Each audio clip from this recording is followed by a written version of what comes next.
problème majeur, c'est aussi une incohérence que l'on ne peut percevoir sans être un spécialiste en ce qui concerne la présentation des régions. Notre région est déjà plus grande que la Belgique, on ajoute 5 départements de plus. Par contre, l'Aquitaine, il n'a que 5 départements. 5 départements restent en l'état.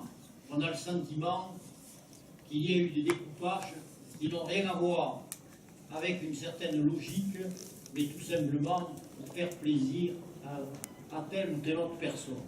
Et qu'on ne me dise pas que, ce faisant, je n'apporterai pas mon soutien au gouvernement.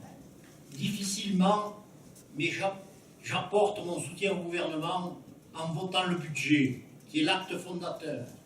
Par contre, apporter son soutien au gouvernement, c'est aussi s'opposer lorsqu'on estime qu'il y a des erreurs profondes qui sont commises.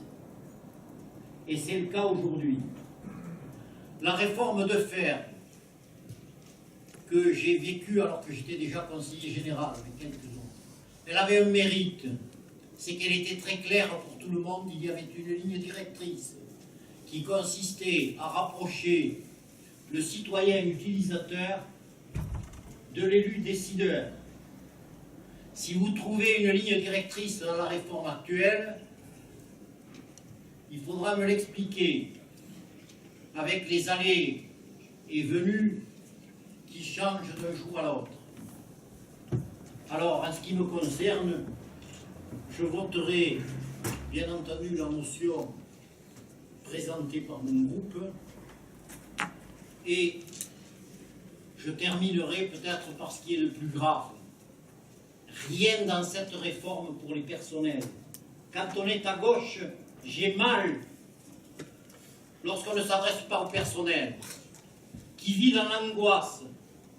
Parce qu'aujourd'hui, ils nous interrogent, nous ne pouvons que leur apporter des paroles apaisantes, mais sans y croire, parce que nous ne savons pas ce qu'ils vont devenir. Avez-vous vu, monsieur le député, dans la réforme, un moindre texte disant que les personnels verront la garantie de leur emploi, ou bien... C'est la loi, enfin. C'est dans la loi. Enfin. C'est dans la loi. Titre 5. C'est dans la loi, les fonctionnaires, certainement, ceux qui sont, et ils sont nombreux, et c'est normal, ceux qui sont des contractuels auront-ils la même garantie? Il n'y a rien dans la loi. Et puis, pour l'instant, la loi n'est pas votée. Donc voilà ce que je voulais vous signaler. Et ce que je demande expressément au gouvernement, mais j'aurai l'occasion de le dire aussi à la tribune du Sénat, c'est qu'il y ait un minimum de cohérence de façon à ce qu'au moins on puisse considérer que cette réforme a un sens.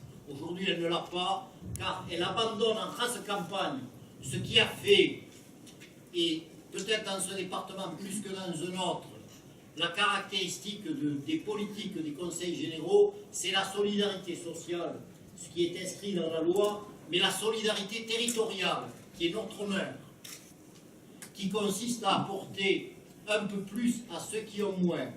Et sans cette solidarité territoriale, il est évident que les zones rurales et de montagne vont considérablement subir des dommages énormes. Ensuite, il faut bien dire aussi qu'on ne peut pas avoir démantelé année après année les services de l'État et leur redonner aujourd'hui un pouvoir qui sont dans l'incapacité d'assumer.